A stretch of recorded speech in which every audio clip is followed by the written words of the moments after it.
وقل جاء الحق وزهق الباطل إن الباطل كان إن أصدق الحديث زهوقا. كتاب الله وإن خير الهدي هدي محمد صلى الله عليه وسلم وشر الأمور محدثاتها وكل محدثة بدعة وكل بدعة ضلالة وكل ضلالة في النار. சர்வ புகழும் புகழ்ச்சியும் எல்லாம் வல்ல அல்லாஹ்வுக்கு சுப்ஹானஹு வ தஆலாவுக்கு சலாமும் சலவாத்தும் ஸல்லல்லாஹு அலைஹி வஸல்லம் அவர்கள் மீதும் சஹாபாக்கள் தாபீன்கள் தபஅ தாபீன்கள் நல்லோர்கள் எல்லோர் மீதும் என்றென்றும் எப்போதும் உண்டாகட்டுமா. அன்புக்குரிய அருமை சகோதரர்களே, அல்லாஹ்வுக்கு சுப்ஹானஹு வ தஆலா சூரத்து நிசா 48வது வசனத்திலே இன்னல்லாஹ லா யக்ஃபிரு அன் யுஷ்ரக பிஹி وَيَغْفِرُ مَا دُونَ ذَلِكَ لِمَن يَشَاءُ وَمَن يُشْرِكْ بِاللَّهِ فَقَدِ افْتَرَى إِثْمًا عَظِيمًا. நிச்சயமாக அல்லாஹ்வுக்கு சுப்ஹானஹு வ தஆலா அவனுக்கு இணை வைப்பதை ஒருபோதும் மன்னிக்க மாட்டான். அது அல்லாத இணை வைத்தல் அல்லாத மற்ற பாவங்களை அவன் நாடியோர்களுக்கு தௌபா செய்யாமலே மன்னிக்கக்கூடியவன். மேலும் யார் அல்லாஹ்வுக்கு இணை வைக்கிறாரோ அவர் நிச்சயமாக மிக பிரம்மாண்டமான ஒரு பொய்யையே இட்டி கட்டிவிட்டார், அது உண்மை கிடையாது என்கிற இந்த செய்தி சூரத்து நிசாவினுடைய 48வது வசனமாக இருக்கிறது. ஆக நாம் எல்லோருமே அல்லாஹ்வுக்கு இணை வைப்பதை தௌபா செய்யாமல் அல்லாஹ் மன்னிக்க மாட்டான். தௌபா செஞ்சுட்டா மன்னிச்சிடுவான்.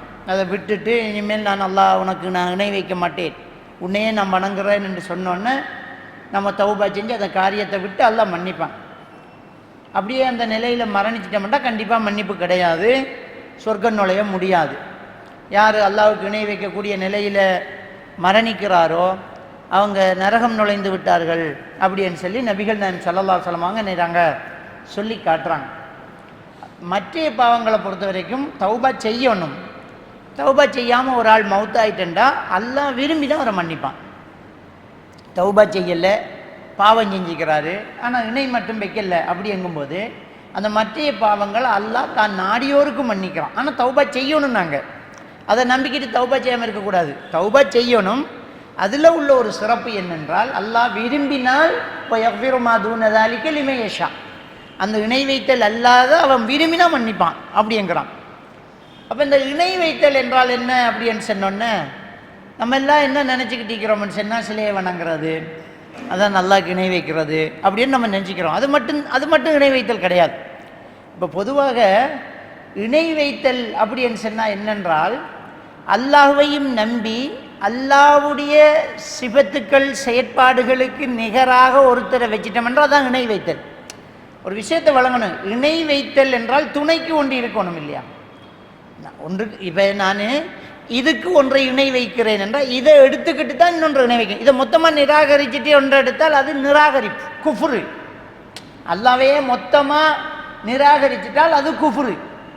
அல்லாஹ்வை நம்பி போட்டு அல்லாஹ் பார்க்குற மாதிரி இவர் பார்ப்பார், அல்லாஹ் படைக்கிற மாதிரி அவர் படைப்பார், அல்லாஹ் மன்னிக்கிற மாதிரி இந்த மகான் மன்னிப்பார், அல்லாஹ் நோயை குணப்படுத்துகிற மாதிரி இந்த பெரியார் நோயை குணப்படுத்துவார் என்றால் நாம் அல்லாஹ்வுக்கு இணையாக்குறோம். இணை வைத்தல்ங்கிறத தெளிவாக புரிஞ்சு கொள்ளணும். இப்போ நம்ம இதை தெளிவாக பார்க்குறோன்னு சொன்னால் சூரா லுக்மானில் 25வது வசனத்தில் அல்லாஹ் தஆலா சொல்கிறான், நபியே ஒலையின் சஅல்தஹும் மன் ஹலகஸ் ஸமாவாதி வல் அர்த். அந்த முஷ்ரிக்குகளை பார்த்து அல்லாஹ் தஆலா கேட்க சொல்கிறான், வானங்களையும் பூமியையும் படைச்சது யாரு என்று நபியே அவர்களிடம் கேளுங்க. குலில் அல்ஹம்துலில்லாஹ் ல யகூலுன்னல்லாஹ், அவங்க என்ன சொல்லுவாங்க? அல்லாஹ் தான் படைச்சேன்னு சொல்லுவாங்க. இது சூரத்து லுக்மானில் 25வது வசனம். சூரத்து ஜுமரில் 37வது வசனத்தில் அல்லாஹ் தஆலா சொல்கிறான், ஒலையின் சஅல்தஹும் மன் ஹலகஸ் ஸமாவாதி வல் அர்த், வானங்கள் பூமியை யார் படைத்தது என்று அவர்களிடம் கேட்டால் ல யகூலுன்னல்லாஹ், அல்லாஹ் என்று சொல்வார்கள். குல், நபியே அவங்கள்ட்ட திருப்பி கேளுங்க, அஃபரஅய்தும் மா ததுஊன மின் தூனில்லாஹ், அப்போ அல்லாஹ்வை விட்டு விட்டு நீங்கள் பிரார்த்தனை செய்கின்றீர்களே அவர்களை பற்றி உங்களுடைய அபிப்பிராயம் என்ன? இன் அராதனில்லாஹு பிதுர்ரின் ஹல் ஹுன்ன காஷிஃபாத்து லுர்ரிஹி, அல்லாஹ் எனக்கு கெடுதிகளை நாடிவிட்டால் நீங்கள் வணங்கக்கூடிய இவைகளெல்லாம் அந்த கெடுதியை நீக்கிவிடுமா? அவங்க வணங்குறது யாரை?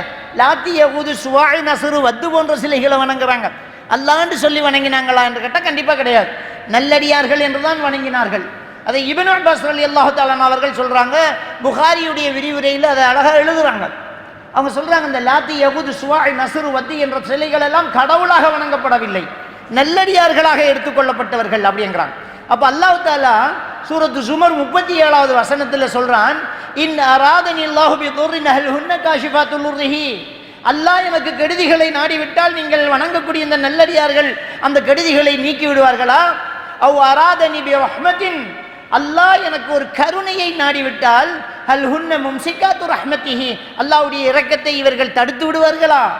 குல் ஹஸ்பி அல்லாஹ், நபியே நீங்க சொல்லுங்க, அல்லாஹ் எனக்கு போதுமானவன், அலைஹி யதவக்கலுல் முத்தவக்கிலூன், அது அவன் மீதே பொறுப்பு சாட்டக்கூடியவர்கள் பொறுப்பு சாட்டுவார்கள் அப்படிங்கிறான். சூரத்து ஸுஹ்ரஃப் 9வது வசனத்தில் அல்லாஹ் தஆலா சொல்றான், வலைன் சஅல்தஹும் மன் ஹலகஸ் ஸமாவாதி வல் அர்த், வானங்கள் பூமியை படைத்தது யார் என்று கேட்டால் லயகூலுன்ன, அவர்கள் கண்டிப்பாக சொல்வார்கள், ஹலகஹுன்னல் அஸீஸுல் அலீம், அஸீஸ் அலீம் என்று சொல்லக்கூடிய அல்லாஹ் தான் அவர்களை படைத்தது, வானங்கள் பூமியை படைத்தது என்று சொல்வார்கள் என்று அவங்க சொல்றாங்க.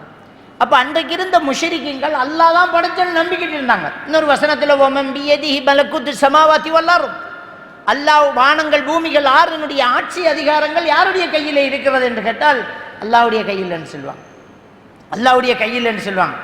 அது பாருங்க, அல்லாஹ் தஆலா சூரத்து ஜுமர் 3வது வசனத்தில் சொல்றானால லில்லாஹி தீனுல் காலிஸ், அறிந்து கொள்ளுங்கள் அல்லாஹ்வுக்கே இந்த பரிசுத்தமான இந்த மார்க்கம் அல்லாஹ்வுக்கே உரித்தானதல்லவா. வல்லதீன இத்தகது மின் தூனிஹி அவுலியா, அல்லாஹ் அல்லாமல் அவுலியாக்களை எடுத்துக்கொண்டு அவர்களிடம் பிரார்த்தனை செய்கின்றார்களே, அவர்கள் மா நஅபுதுஹும் இல்லா லியுகர்ரிபூனா இலல்லாஹி சுல்ஃபா, அவர்கள் என்ன சொல்கின்றார்கள் தெரியுமா? இவர்களிடம் நாங்கள் பிரார்த்தனை செய்வது இவர்கள் அல்லாஹ்விடம் எங்களை அந்தஸ்தால் நெருக்கி வைப்பார்கள் என்றுதான், அல்லாஹ்னு சொல்லலைங்கிறான். அந்த மகான்கள் லாத்தி யகுத் சுவாய் நசுர் வத்து போன்ற மகான்களிடம் பிரார்த்தனை செய்தார்கள், அவர்களுக்கு சிலை வைத்திருந்தார்களே, அப்ப சிலையா வச்சிருந்தாங்க, இப்ப வளர்த்தாட்டி கபருக்குள்ள வச்சுட்டு இருக்கிறாங்க. அப்ப அந்த மகான்கள் என்று தான் அவங்க சொன்னாங்க. அவங்கள வணங்குறவங்க என்ன சொன்னாங்க தெரியுமா? வணங்குற என்றால் பிரார்த்தனை செய்தல். அவங்க என்ன சொன்னாங்கன்னு சொன்னால் அல்லாஹ் தஆலா சூரத்து ஜுமர்ல 3வது வசனத்தில் சொல்றான், மா நஅபுதுஹும் இல்லா லியுகர்ரிபூனா இலல்லாஹி சுல்ஃபா, இவர்கள் அல்லாஹ்விடத்தில் எங்களை அந்தஸ்தால் நெருக்கி வைப்பார்கள் என்றுதான் நாங்கள் வணங்குகிறோம்.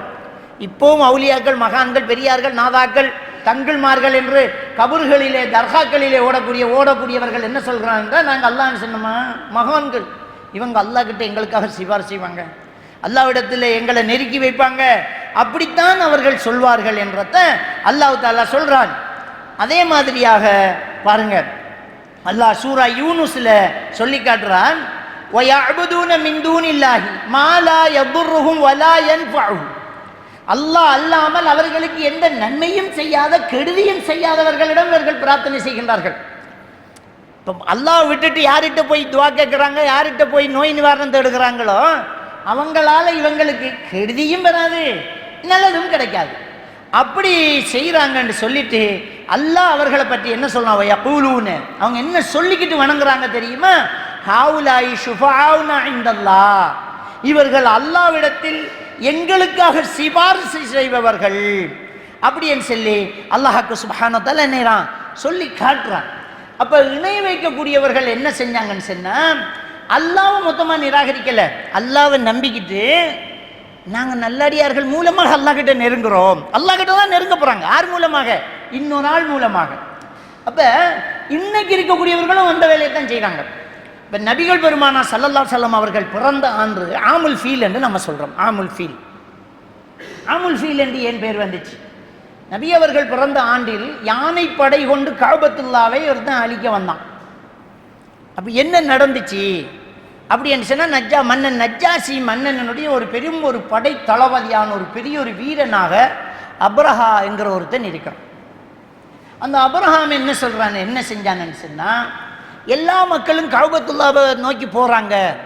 கஅபத்துல்லாங்கிற அந்த ஆலயத்தில் சிலை இருந்துச்சு, 360 சிலைகள் இருந்துச்சு. அது பராமரிக்கக்கூடிய நிர்வாக தலைவராக இருந்தவர் அப்துல் முத்தலிப், நபிகள் நான் ஸல்லல்லாஹு அலைஹி வஸல்லம் வாப்பட பாப்பா அப்துல் முத்தலிப், அவர் தான் நிர்வாக தலைவர்.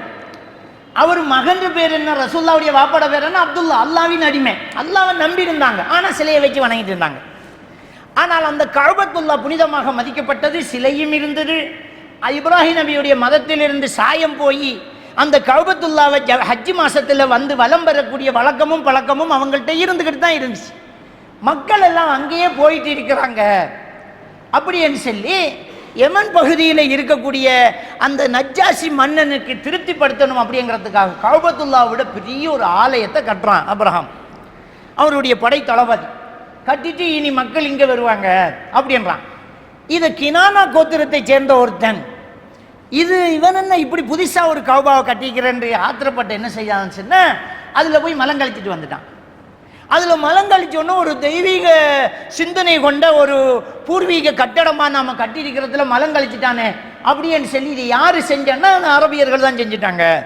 இந்த கஅபத்துல்லாவுக்கு நிகராக நாம் கட்டினோன்னா பொறாமையில் பண்ணிட்டாங்க அப்படின்றோன்னு அந்த படைத்தளபதி என்ன செய்கிறான்னு சொன்னால், நான் நஜ்ஜாசி மன்னனுக்கு கடிதம் போகிறான், நான் கஅபத்துல்லாவை உடைக்க போகிறேன், நீங்கள் எனக்கு அனுமதி தரணும் அப்படின்னு சொல்லி மஹ்மூத் என்கிற பெரிய ஒரு ஆணை இருந்துச்சு, பலம் பெருத்த பெரிய ஆணை அவர்கிட்ட இருந்துச்சு. அந்த ஆணையை தரணும் நீங்கள் அப்படின்னா அந்த ஆணை இன்னும் சில ஆணை படைகளையும் எடுத்துக்கிட்டு அவன் என்ன செய்யறான்னு சொன்னால் வாரான் கஅபத்துல்லாவை உடைக்கிறதுக்கு வந்துகிட்டு இருக்கான். வந்துட்டு இருக்கும்போது 2 இடத்துல 2 யுத்தம் நடந்து அதில் எல்லாம் வெற்றி கொண்டு வந்து இறங்குறான்.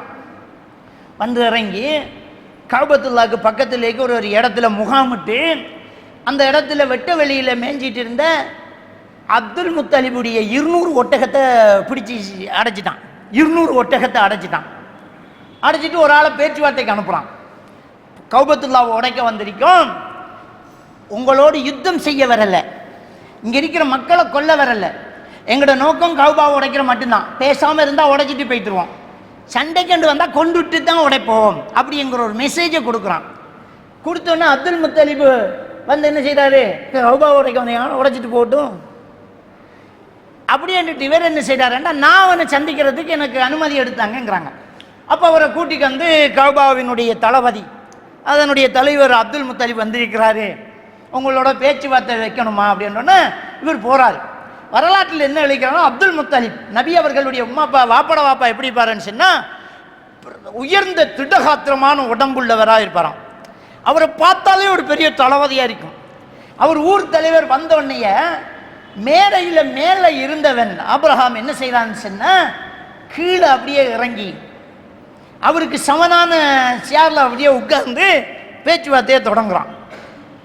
அவன் என்ன நினச்சிட்டு வரான்டா, கஅபத்துல்லாவை உடைக்க வராங்க, உடைக்காதீங்கன்னு காலை விழுவாங்க கெஞ்சுவாங்க, அதைத்தான் வாரான்னு நினச்சிக்கிட்டு வந்து என்ன அப்படின்னோடனே என்ற 200 ஒட்டகத்தை நீங்கள் பிடிச்சி அடைச்சி வச்சுக்கிறீங்க, உடனடியாக அதை தரணுங்கிறாரு.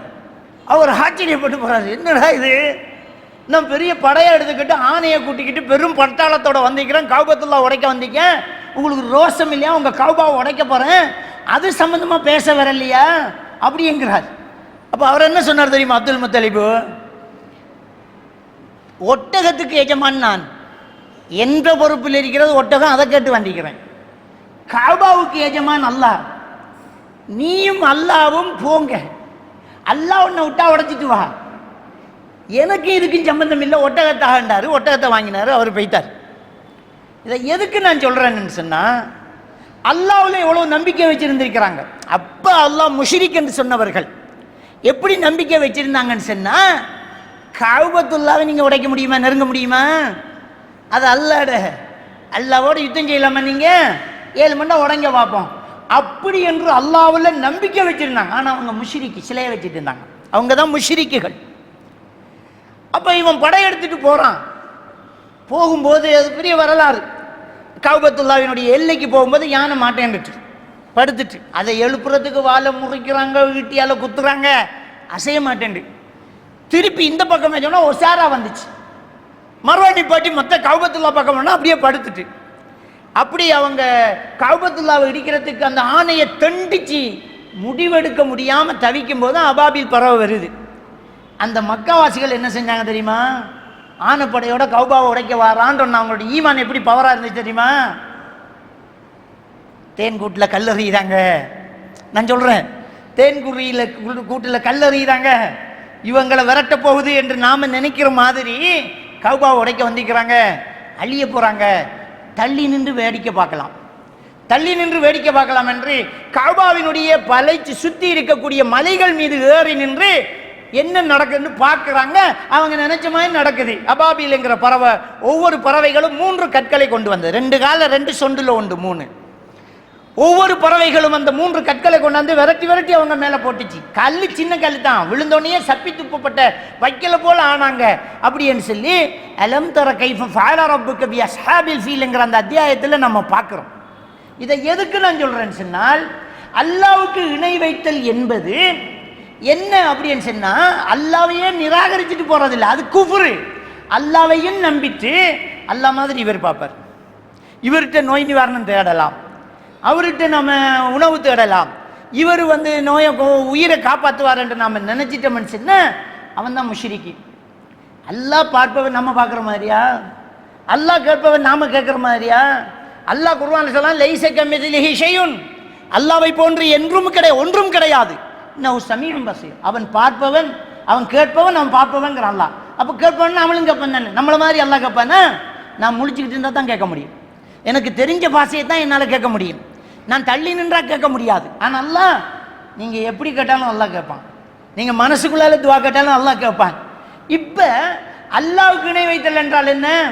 இங்கே ஒருத்தன் கீழே விழப்போகிறான், யா முஹிதீன் அப்படிங்கிறான். பக்தாத்தில் ஈராக்கில் அடங்கப்பட்ட உயிரோடு இருந்தாலே கேட்காது, அவர் மௌத்தா போய்த்தார். உயிரோடு இருந்தாலே ஈராக் கேட்குமா? கேட்காது. அவர் மௌத்தா போய்த்தார். மௌத்தா போனவர் காதில் விழுந்து அவரு கீழே விழுகிறதுக்கு இடையில் ஒரு செகண்டில் உடனே தாங்கி பிடிச்சிடுவார். அப்படி என்று நீங்கள் நினைச்சா அல்லாஹ்க்கு இணையாக்குறீங்களா இல்லையா? முஹிதீன் அப்துல் காதர் ஜீலானி இணையாக்குறீங்களா இல்லையா? அப்போ இன்றைக்கு இருக்கக்கூடிய மக்கள் பழைய ஜாஹிலிய காலம் திரும்பிட்டாங்க. அல்லாஹ்வை மட்டும் வணங்க வேண்டும் என்று சொல்லித்தான் ஒவ்வொரு நபிமார்களும் அனுப்பப்பட்டார்கள். நபியர்கள் நாயகம் ஸல்லல்லாஹு அலைஹி வஸல்லம் அவர்களுக்கு முன்னால் இருந்த நபிமார்களும் தூதர்களும் எப்படி அனுப்பப்பட்டாங்கண்டா, அல்லாஹ் மட்டும்தான் வணங்க. வஅபுதுல்லாஹ வஜ்தனிபு, நீங்க அல்லாஹ் மட்டுமே வணங்குங்க, மற்றது என்ன அல்லாஹ் அல்லாமல் வணங்கப்படுவ எல்லாத்தையும் கைவிட்டு விடுங்க. வஜ்தனிபு தாகூத், இந்த தாகூத்துக்களை விட்டு விடுங்கள். அப்படித்தான் எல்லா தூதர்மார்களும் அனுப்பப்பட்டாங்க. இதைத்தான் பரம்பரையாக ஒவ்வொரு மனிதர் சமுதாயம் பின்பற்றி வந்துச்சு. இறுதி தூதர் நபிகள் நாயகம் ஸல்லல்லாஹு அலைஹி வஸல்லம் அவர்களும் உறுதியாக அதைத்தான் சொன்னார், இறுதியாக அதைத்தான் சொன்னார். இன்னைக்கு அந்த காலம் அப்படியே மருகி பழையபடி என்ன செய்யப்படுதுன்னு சொன்னால், அல்லாஹ்வை வணங்குறோம், மகான்கள் பெரியார்கள்ட்டையும் போய் துவா கேட்கிறோம், அவர்கள் மூலம் நாங்கள் உதவி எதிர்பார்க்கப்படுகிறோம். இப்படி இருக்குது. இன்னைக்கு பார்க்கலாம் இலங்கை, இந்தியா போன்ற நாடுகளில் என்ன செய்யப்படுதுன்னா, மகான்கள் பெரியார்கள் என்று கபறுகளை கட்டுறாங்க, பச்சை கொடி ஏற்றுறாங்க, குத்துவிளக்கு ஏற்றுறாங்க, தவாபு நடக்குது, அவங்கள்ட்ட போய் கண்ணில் ஒத்துறாங்க, அவங்கள்ட்ட போய் தேவைகளை கேட்குறாங்க, அவர்களிடம் உதவிகள் தேடப்படுகிறது. அதனால தான் நபிகள் நான் ஸல்லல்லாஹு அலைஹி வஸல்லம் அவர்கள் என்ன சொன்னாங்க, ரப்பி லா தஜ்அல் கப்ரி வஸன யுஅபத், யா அல்லாஹ், சக்கராத்துடைய நிலையில் கேட்டார்கள், யா அல்லாஹ் என்னுடைய கபரை வணங்கப்படும் சிலையாக ஆக்காதே. அப்படி சக்கராத்துடைய நிலையில சொன்னார்கள், மக்களே உங்களுக்கு முன்னால் உள்ள சமுதாயம் சபிக்கப்பட்டது காரணம் என்ன தெரியுமா? நபிமார்கள் அடங்கப்பட்ட இடங்களில் பள்ளி வாசல்களை எடுத்துக்கொண்டார்கள், நீங்களும் அப்படி எடுத்துக்காதீங்க. நல்லடியார்கள் அடங்கப்பட்ட இடங்களில் பள்ளி வாசல்களை எடுக்காதீர்கள், நபிமார்கள் அடங்கப்பட்ட இடங்களில் பள்ளி வாசல்களை எடுக்காதீர்கள். கபூர் இருக்கிற பள்ளியில் தொழக்கூடாதுங்கிறது அதுதான். இப்போ கபூர்கள் இருக்குது, அந்த கபூரில் பிரார்த்தனை நடக்குது, பெரிய பள்ளியாக இருக்குது, ஒன்றுக்கு போகலாம், தொலை போகையில் மைய தொழுகைக்கு போகலாம். ஏன்னா மைய தொழுகிறது கபூர்ஸ்தானத்திலையும் தொழலாம். அல்லாஹ்வை சுஜூதி செய்கிற இடம், அல்லாஹ்க்கு மாறு செய்கிற இடத்துல அல்லாஹ்க்கு சுஜூதி செய்ய முடியுமா? கபூர் இருக்கிற பள்ளியில் தொழலாமா? கூடாது. அல்லாஹ் மட்டும் வணங்கணும். ஒரு ஹதீஸ் நம்ம எல்லாருக்குமே நல்லா தெரியும், சூரியன் உதிக்கும் நேரத்தில் தொழுவது தடை, சூரியன் உச்சியில் இருக்கும்போது தொழுவது தடை. ஏன் அது தடை? சூரியனை வணங்கக்கூடியவர்களுடைய நேரத்தில் அல்லாஹ்வை வணங்காதீங்க, நேரத்தில் கூட அல்லாஹ்வை வணங்காதீங்க என்றால், அல்லாஹ் அல்லாதவர்கள் வணங்கப்படும் இடத்தில் அல்லாஹ் வணங்கலாமா? அல்லாஹ் அல்லாதவர்களை வணங்கப்படும் என்றால் என்ன? ஃபீஸ் அவுலியாப்பாவே, சின்ன மௌலானாப்பாவே, இப்போ பள்ளிகள் இருக்குது, சின்ன மௌலானாப்பா ஒரு பள்ளியில், ஃபீஸ் அவுலியா ஒரு பள்ளியில், அந்த பள்ளியை கட்டி வச்சுட்டு இருக்கிறாங்க. இன்றைக்கு ஜும்மா முடிய பாருங்க, நீங்கள் பக்கத்தில் பைக் எடுத்து ஒரே மிரிச்சா பார்க்கலாம், ஜும்மா முடிய கபரை சுற்றி கொஞ்சம் பேர் கையேந்திக்கு நிற்பாங்க.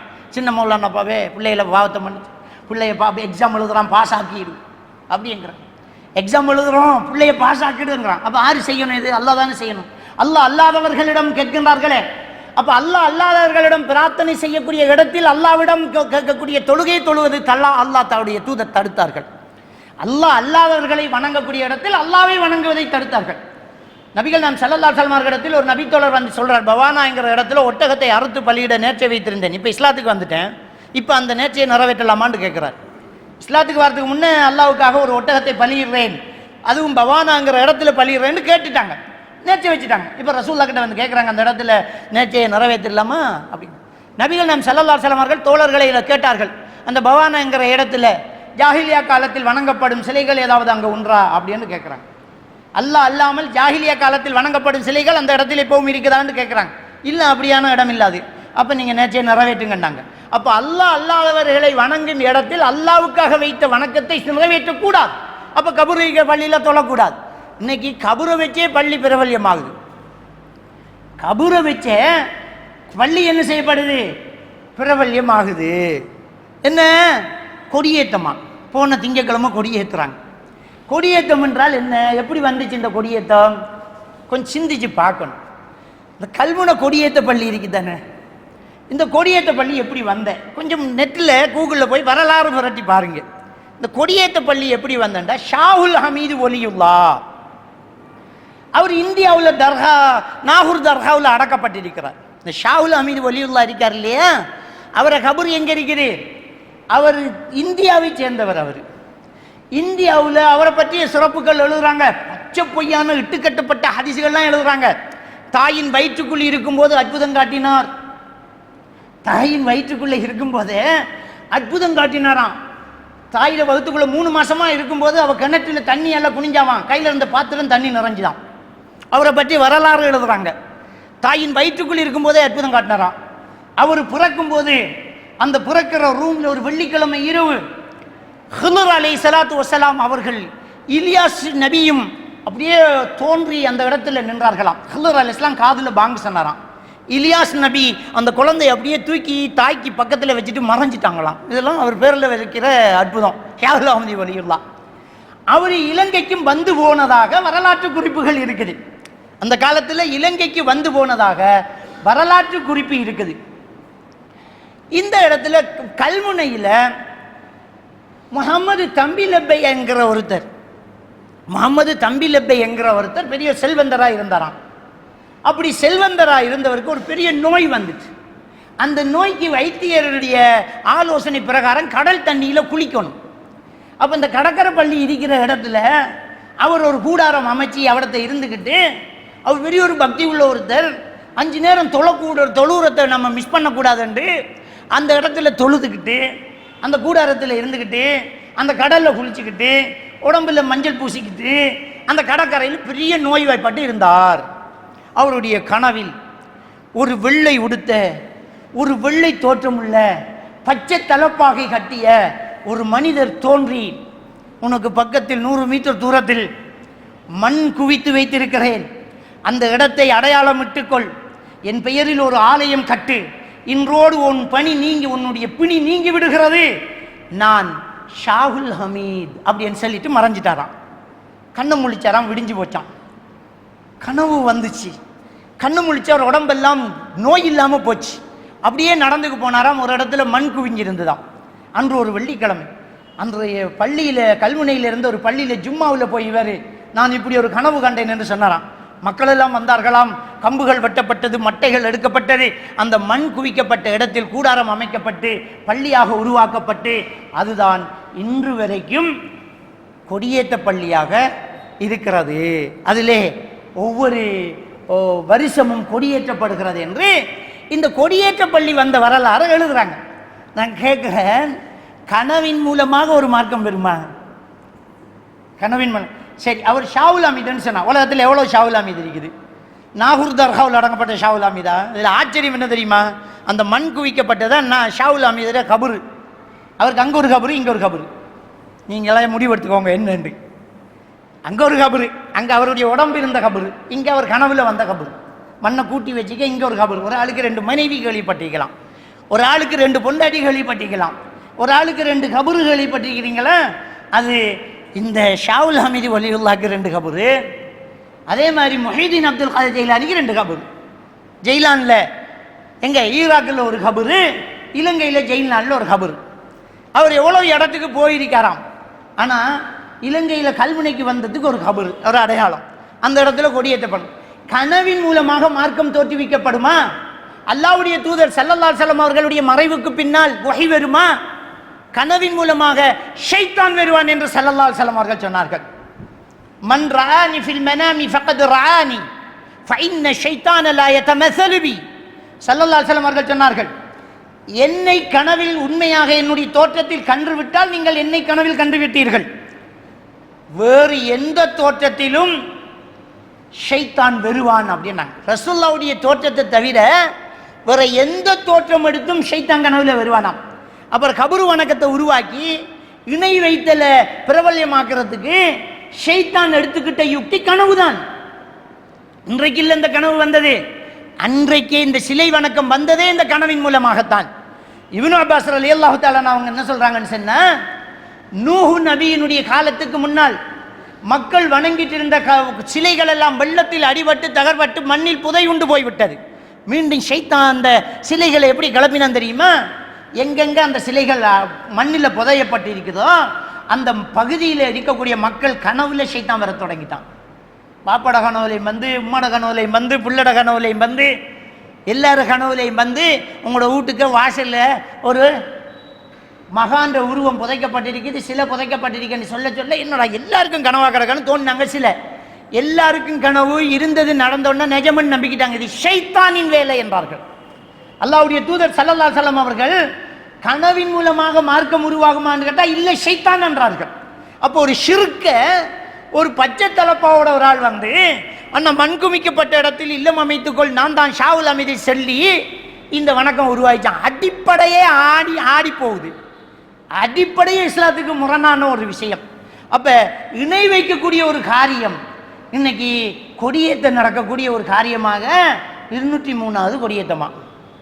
இப்போ 200 வருடங்களுக்கு முன்னால தான் இந்த முகமது தம்பி லப்பை என்கிற ஒருத்தருக்கு கனவுல வந்தது என்று வரலாற்று எழுதி வச்சுக்கிறாங்க. இது எப்படி நியாயமாகும்? அல்லாஹ் வணங்குற இடத்துல கபரு இருக்கக்கூடாதுங்கிற கபரை வச்சுட்டே வணக்கம் பெறுகுதே. அல்லாஹ் கிட்ட கேட்கக்கூடிய துவாவை இன்னொருத்தர் கேட்க முடியுமா?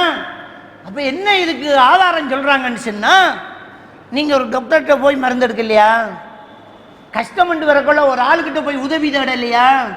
அப்போ மனுஷனுக்கிட்ட போய் உதவி தேடலாம் என்றால் மகான்களிடம் போய் உதவி தேடுவது தப்பா அப்படின்ற ஒரு கேள்வி கேட்கிறாங்க. அன்புக்குரியவர்களே, மனிதர்களிடம் உதவி தேடலாம். மனிதர்களுக்கு முடியுமான உதவியை தான் மனிதர்கிட்ட கேட்கணும். நம்ம பழையவங்க சொல்லுவாங்க, திண்டு கழிச்சவன்ட்டான் போகணும் சோத்து பிச்சைக்கு, உடுத்து கழிச்சவன்ட்ட போகணுமா உடுப்பு பிச்சைக்கும்பாங்க. அவனுக்கே தின்ன வழி இல்லாமைக்கான் போய் சோத்துக்கு போய் கையை நட்டலாமா? நம்ம சாதாரணமாக மனுஷன்கிட்ட கேட்குறேன்டாலும், உயிரோடு இருன்ட்ட போய் கேட்குறேன்டாலும் இருக்கிறவன்டாலும் போய் கேட்போம், தாங்க வாப்பாண்டு. அவனு வாப்பா பகலே நான் சாப்பாடு ஆக்கலை, நீ என்னடா என்று கேட்குறேன்னு சொன்னால் நம்ம எப்படி அதை எடுத்துக்குவோமா? கேட்க மாட்டோமே. அப்போ கொடுக்கக்கூடிய வாய்ப்பு இருக்கிற இடத்துல தானே நம்ம போய் கேட்போம். நோய் நிவாரணம் மனுஷனால் கொடுக்க முடியுமா? கொடுக்க முடியுமா? நான் கேட்க மகான்கள் ரெண்டு ஓடுறீங்க, சின்ன மௌலானா பாண்டு ஓடுறீங்க, பி சவுலாவுலியா பாண்டு ஓடுறீங்க, ஷாவுல் ஹமீது வலியுல்லாண்டு ஓடுறீங்க. சரி, அவங்கள்ட்ட ஏன் ஓடுறீங்க? கபூரில் இருக்காங்கன்னு ஓடுறோம். ஏன் கபூருக்கு போனாங்க? சும்மா உட்காந்துட்டு இருக்க வேண்டியதானே? மவுத்தா போயிட்டாங்க, அதுக்கு தான் கபூர் கட்டிக்கும். ஏன் மவுத்தாங்க? சின்ன ஒரு லாஜிக் தான். அவரை வருத்தத்தை அவருக்கே குணப்படுத்த இயலாமத்தான் மவுத்தாகிருக்கார். அப்புறம் எப்படி நம்ம வருத்தத்தை அவர் லேசாக்கிற? கொஞ்சம் சிந்திச்சு பார்க்க மாட்டோமா? அவரை வருத்தத்தையே அவருக்கு லேசாக்க இயலாமத்தான் மவுத்தாகிருக்கிறார். மவுத்தானத்தால தான் கபூர். உயிரோடு இருக்கிறவன புதப்பமா? மவுத்தானத்தாலான கபூர். அவரையே அவர் காப்பாற்ற முடியல, ஒன்றை எப்படி காப்பாற்றுவார்? நம்ம எல்லாருக்கும் தெரிஞ்ச ஒரு ஹதீஸ், நாளை மஹ்ஷர் வழியிலே மக்கள் எல்லாம் எழும்பி கேள்வி கணக்கை ஆரம்பிக்க சொல்லி ஒவ்வொரு நபிமார்களாய் ஓடுவோம். அந்த நபிமார்கள் எல்லாம் யார் நப்சி யார் நப்சி எம்பாங்க, எங்களால் முடியாதும்பாங்க. நபிமார்களுக்கே முடியாதாம், மகான்கள் கையை பிடிப்பாங்களாம். இவன் சொல்றான், இவன் பயான்ல என்ன சொல்றான்னு சொன்னா, ஷேக் நாயகம் அவங்க வருவாங்க, அவங்களோட முரீதுகளை பிடிச்சி அப்படியே கரையேற்றுவாங்களாம். அவர் நிலைமையே அல்லாஹு ஆலம். நபிமார்களா யார் நப்சிங்கிறாங்க.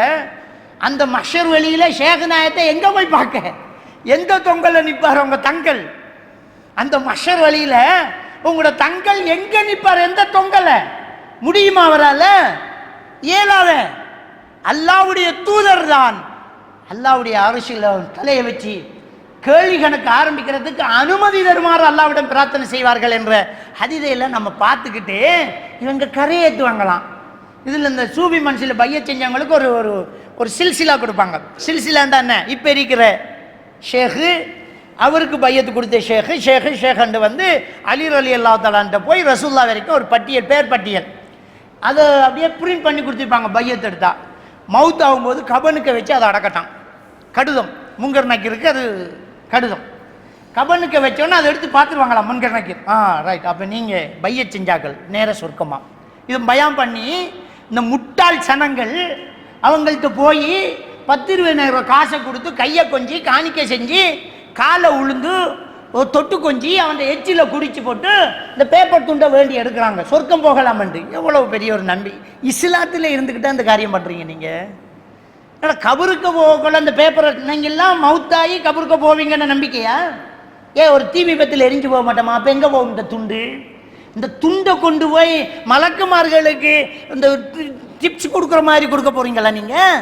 அப்போ அல்லாஹ் தீர்ப்பு நாளின் அதிபதி, அல்லாஹ் மலக்குமார்களை வச்சிக்கான், நன்மதிமே எல்லாம் எழுதப்படும். ஒமையாமல் மிஸ்கால தர்ரத்தின் ஹைரா, கடுகளவு பாவம் செஞ்சாலும் கண்டுகொள்வார், நன்மை செஞ்சாலும் கண்டுகொள்வார் என்ற வசனங்கள்லாம் எங்க? அவ்வளோ முட்டாள்தனமான நம்பிக்கை. இந்த ஷேக் நாயங்கள் காப்பாற்றுவாங்களாம். ஒரு விஷயத்தை நாங்கள் தெளிவாக புரிஞ்சு கொள்ளணும். நபிமார்கள், மலக்குமார்கள், மகான்கள், பெரியார்கள் நம்ம சொல்றோம். ஆக பெருசு மலக்குமார்கள். அந்த மலக்குமார்கள் பேரை கேட்டால் நம்ம என்ன சொல்றோம்? ஜிப்ரீல் அலைஹிஸ்ஸலாம் அவர் மீது சாந்தி உண்டாகட்டும், மீகாயில் அலைஹிஸ்ஸலாம் அவர் மீது சாந்தி உண்டாகட்டும், இஸ்ராஃபீல் அலைஹிஸ்ஸலாம் அவர் மீது சாந்தி உண்டாகட்டும். அப்படித்தானே மலக்குமார்கள் எடுத்துக்கிட்டோம். சரி, அதுக்கு அடுத்த பெரியார்கள் யாரு? நபிமார்கள். ஆதம் அலைஹிஸ்ஸலாம் அவர் மீது சாந்தி உண்டாகட்டும், மூசா அலைஹிஸ்ஸலாம் அவர் மீது சாந்தி உண்டாகட்டும், ஈசா அலைஹிஸ்ஸலாம், இப்ராஹிம் அலைஹிஸ்ஸலாம். நபிமார்கள் பேரை கேட்டால நபிமார்களுக்காக துவா கேட்கணும். அந்த நபிமார்களையே தலைவர் முஹம்மது நபி, அவர் பேரை கேட்டால் ஸல்லல்லாஹு அலைஹி வஸல்லம், அல்லாஹ் அவருக்கு அருள் செய்வானாக. அதுவும் துவா தான். அந்த நபிமார்களுக்கு பிறகு அல்லாஹ் குர்ஆனில் சொன்ன மகான்கள், பெரியார்கள் இருக்கிறாங்க. துல்கர்னைன், லுக்மான் அலைஹிஸ்ஸலாம், மரியம் அலைஹிஸ்ஸலாம், மூசா நபியுடைய தாய், இவங்களுக்கெல்லாம் வஹி வந்துச்சு. அவங்களோட பேரை கேட்டால் என்ன சொல்றோம்? மரியம் அலைஹிஸ்ஸலாம் அவர்கள் மீது சாந்தி உண்டாகட்டும், துல்கர்னைன் அலைஹிஸ்ஸலாம் அவர் மீது சாந்தி உண்டாகட்டும், லுக்மான் அலைஹிஸ்ஸலாம் அவர் மீது சாந்தி உண்டாகட்டும். அதுக்கு பிறகு சஹாபாக்கள். சஹாபாக்களுக்கு என்ன? ரலியல்லாஹு அன்ஹு, அல்லாஹ் அவர்களை பொருந்திக் கொள்வானாக. அபூபக்கர் சித்திக் ரலியல்லாஹு அன்ஹு, அல்லாஹ் அவர்களை பொருந்திக் கொள்வானாக. சஹாபாக்களுக்கு பிறகு யாரு? தாபிஈன் ரஹிமஹுமுல்லாஹ், அல்லாஹ் அவர்களுக்கு இரக்கம் காட்டுவானாக. தாபீன்களுக்கு பிறகு இமாம்கள், இமாம் புகாரி ரஹிமஹுல்லாஹ், இமாம் திர்மிதி ரஹிமஹுல்லாஹ். இந்த இமாம்கள், அதுக்கு பிறகு உள்ள பெரிய பெரிய தஃசீர் அறிஞர்கள் எல்லாருக்குமே அவங்களுக்காக துவா கேட்கிறோம். அப்போ மலக்குமார்கள்ட்ட இருந்து நல்லடியார்கள் வரை அவர்கள் பெயரை கேட்டால் அவங்களுக்கு தான் துவா. எங்கேயாவது அவர்கள்ட்ட போய் நாம துவா கேட்ட வரலாறுகள் உண்டா? ஒரு முஸ்லீமா பிறந்த ஒவ்வொரு மனிதனும் சிந்திச்சு பாருங்க. ஜிப்ரீல் அலைஹிஸ்ஸலாமே என்ற பாவத்தை மன்னிச்சுக்கோங்க, எங்கேயாவது ஜிப்ரீல் அலைஹிஸ்ஸலாம் பேரில் கந்தூரி கொடுத்துருக்கானா? மீகாயில் அலைஹிஸ்ஸலாம் பேரில் வெட்டுக்குத்து ராத்திரி நடந்திருக்குதா? நபிமார்கள் பேரில் துவாக்கள் நடக்குதா? நபிக்கிட்ட போய் எங்கேயாவது துவா கேட்டிருக்குமா? எல்லாருக்காகவும் நாங்கள் தான் துவா கேட்கணும். ஏனென்றால் அல்லாஹ் ஒருத்தன் தான் துவாவை அங்கீகரிப்பவன், அல்லாஹ் தான் கொடுப்பவன், அல்லாஹ்விடம் தான் ஆட்சி அதிகாரம் இருக்கிறது, அல்லாஹ் தான் நோயை கொடுப்பவன், அல்லாஹ் தான் நோயை தீர்ப்பவன், அல்லாஹ் தான் உணவு விஸ்திரம் செய்பவன், அல்லாஹ் தான் உயிர் காப்பவன். அல்லாஹ் கிட்ட தான் கேட்கணும். அல்லாஹ்விடம் கேட்க வேண்டியதை அல்லாஹ் அவர்களிடம் கேட்டால் அவன் முஷ்ரிக்கி. அப்போ அல்லாஹ் கிட்ட கேட்க வேண்டியதை யா முஹைதீன் ஆண்டவரேங்கிறோமே.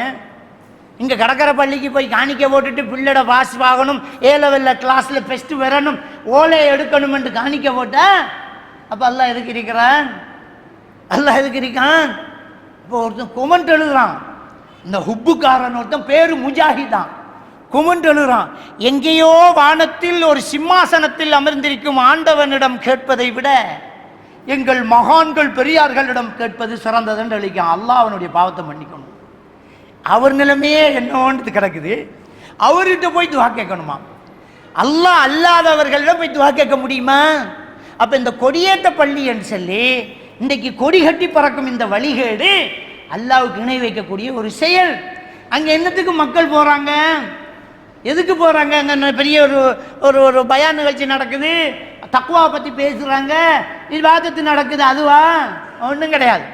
கடை வச்சிருக்கிறாங்க, கலர் கலராக உடுத்துக்கிட்டு பொம்பளை பிள்ளைகள் வரும். அப்போ இங்கேருந்து போய் நம்முடைய தங்கச்சி தாத்தாவை கொண்டு இறக்கி விட்டு போட்டு அங்கே எவனோ இறக்கி விட்டத்தை உரச போகிறாங்க, அல்லது கடையில் கொஞ்சம் சீப்பாக சாமாம்பங்கெல்லாம் வந்து போகிறாங்க, கலர் கலராக பல்பு போட்டிருக்குங்கிறத பார்க்க போகிறாங்க. அல்லாவுக்கு இணை வைக்கிற இடத்துல சுணங்கக்கூடாது. அல்லாவோட சாபம் எப்போ வேணுமென்றாலும் பேர். அப்போ இந்த கொடியேற்ற பள்ளிக்கு பொருள் விற்க போகலாமா? போகக்கூடாது. அங்கே போனால் வியாபாரம் பார்ப்ப, நான் முட்டாசு கடை வச்சுக்கிறேன், நான் வந்து பிளாஸ்டிக் கடை வச்சுக்கிறேன், நான் என்ற பொருளை நான் பேக்கு வச்சுக்கிறேன், லேடி செருப்பு வச்சுக்கிறேன், எல்லா ஐட்டமும் அங்கே வரும். இப்போ செருப்பு வரும், பேக்கு வரும், எல்லாம் வரும். இதெல்லாம் கொண்டு போனால் அங்கே நல்ல மக்கள் வருவாங்க, விற்கலாம் என்று போனால் இது கோயில் தெருவில் வியாபாரம் பண்ண போகிறது சமம். அல்லாவுக்கு இணை வைக்கக்கூடிய இடத்துல ஊக்குவிக்க போகிற மாதிரி ஒரு செயல் இது. அது அல்லாஹ் தஆலா குர்ஆனில் சொல்லும்போது வலா தஆவனு அலல் இஸ்மி வல் உதுவான், பாவமான காரியங்களுக்கு நீங்கள் துணை நிற்காதீங்கிறான். பாவமான காரியங்களுக்கு துணை நிற்கக்கூடாது. கொடியேற்ற பள்ளியே ஒரு பாவம், அல்லாவுக்கு இணை வைக்கிறது, அதுக்கு ஹயர் போகக்கூடாது. நம்ம ஆட்டோ வச்சுக்கோம், வாகனம் வச்சுக்கோம், கார் வச்சுக்கோம், வேன் வச்சுக்கோம், கொடியேற்ற பள்ளிக்கு ஹயர் வருது, 1 லட்சம் ரூபா தந்தாலும் செய்யாதீங்க. அந்த சோறு நம்மளோட பிள்ளைகளுக்கு செமிக்கக்கூடாது, அந்த ஹராமான உழைப்பு வரக்கூடாது. அயர் போகாதீங்க, பொருள் விற்க போகாதீங்க, பொருள் வாங்க போகாதீங்க, முஸ்பத்தி பார்க்க போகாதீங்க. அல்லாவுக்கு மாறு செய்கிற இடம் முடியும் என்றால் உங்கள் குடும்பத்தை தடுத்து நிறுத்துங்கள், அங்கே போகாதீங்க. மிகப்பெரிய ஒரு பாவம் நடக்கக்கூடிய ஒரு இடம் என்கிறத நாங்கள் தெளிவாக புரிஞ்சு கொள்ளணும். இந்த கொடியேற்ற பள்ளி போன்ற இடங்களுக்கோ அல்லது அல்லாவுக்கு இணை வைக்கக்கூடிய வேறு சில ஆலயங்கள், கோயில்கள், ஆலயங்கள், திருவிழாக்கள் நடக்கக்கூடிய இடங்களுக்கோ நம்முடைய ஒரு முஸ்லீம் சகோதரர் முட்டாசி விற்கிறதுக்கோ ஐஸ்கிரீம் விற்கிறதுக்கோ ஒரு பொருள் விற்கிறதுக்கோ போனால் அது ஹராமானது. ஏன் ஹராமானது என்றால், அல்லாவுக்கு மாறு செய்யக்கூடிய ஒரு இடத்துல, அல்லாவுக்கு மாறு செய்யக்கூடிய இடங்களில் அல்லாவுக்கு இணை வைக்கக்கூடியவர்களுக்கு தொண்டையை குளுமையாகிறதுக்கு பொருள் விற்க போகிறோம்னா அதுக்கு உதவி செய்கிறோம். பாவத்துக்கு நாம் துணையாக இருக்கக்கூடாது. நல்ல வியாபாரம், நல்ல சம்பாத்தியம் செய்யாதீங்க. அது மாதிரி தான் உள்ளூருக்குள்ள கடையை வச்சுக்கிறவங்க என்ன செய்கிறாங்கன்னா, அல்லாவுக்கு இணை வைக்கக்கூடிய பொருளை விற்கிற கடையை வச்சிருக்கிறாங்க. எப்படி? அறக்கூடு நாடாக விற்கிறோம். அல்லாவுடைய தூதர் ஸல்லல்லாஹு அலைஹி வஸல்லம் சொன்னாங்க, மன் தஅல்லக தமீமத்தன் ஃபக்கத் அஷ்ரக. யார் தாயத்து தகடு கட்டிக்கிட்டாங்க அவங்க அல்லாஹ்க்கு இணை வச்சுட்டாங்க.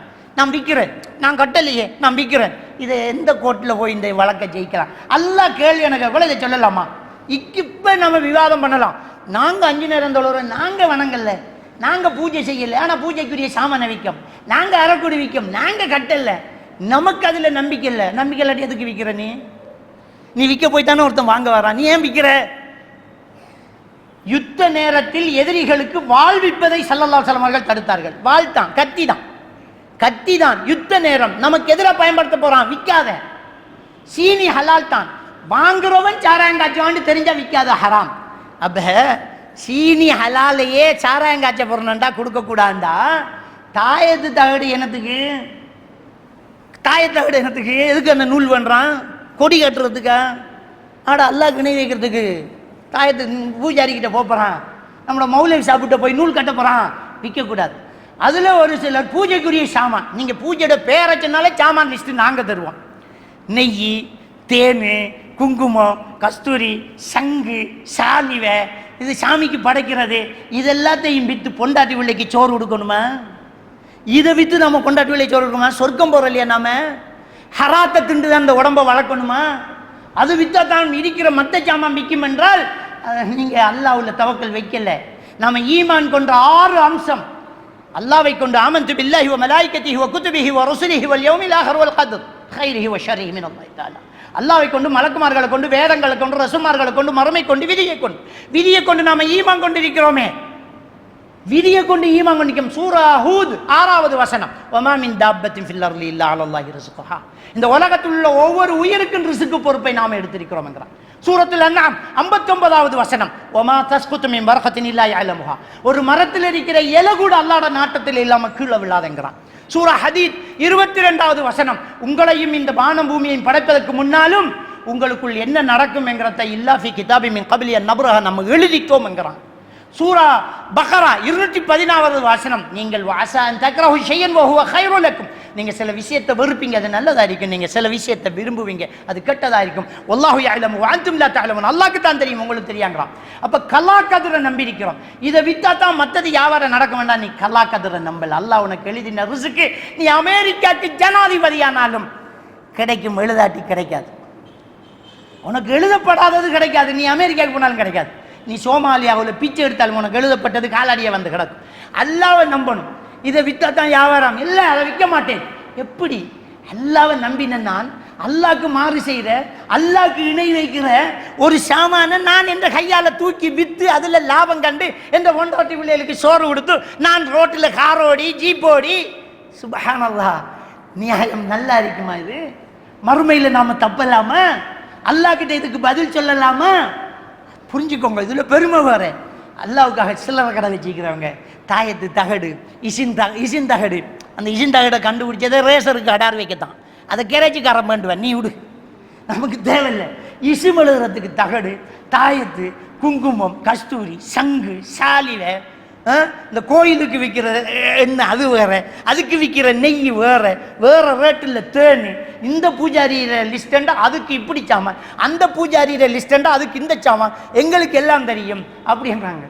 அத்தையாது பாடமானு தெரியல அவருக்கு. பூஜையோட சாமான் எல்லாம் பாடமா, அத்தையாது பாடமானு தெரியல. இதை வேற ஃபேஸ்புக்கில் வேற விளம்பரம், ஹராம். அப்படி சாமான் அல்லாவுக்கு மாறு செய்த சாமான் விற்கிறவன்ற கடையில் எள்ளு கூட வேண்ட போகக்கூடாது. நாமளும் அதை நாம் புறக்கணிக்கணும். எனவே அன்புக்குரிய இஸ்லாமிய சகோதரர்களே, அல்லாஹ்க்கு மாறு செய்கிற இடத்துக்கு போகக்கூடாது. அல்லாஹ்க்கு மாறு செய்கிற பொருளை விற்கிறதுக்குள்ள துணை நிற்கக்கூடாது. அல்லாஹ் நம் அனைவரையும் பாதுகாக்க வேண்டும். உழைப்பு ஹலாலா இருக்கணும். ரத்தம் ஹலாலா ஓடினால் சொர்க்கம் நுழையும். ஹராத்தில் வளர்ந்த மாமிசம் நரகத்துக்கு சொந்தமானது என்று ஸல்லல்லாஹு அலைஹி வஸல்லம் அவர்கள் சொன்னார்கள். அல்லாஹ் தஆலா நம் அனைவரையும் ஈமானோடு வாழ வைத்து ஈமானோடு மரணிக்க செய்வானாக. வாஹிரு தஅவானா அல்ஹம்துலில்லாஹ். وزهق الباطل إن الباطل كان زهوقا.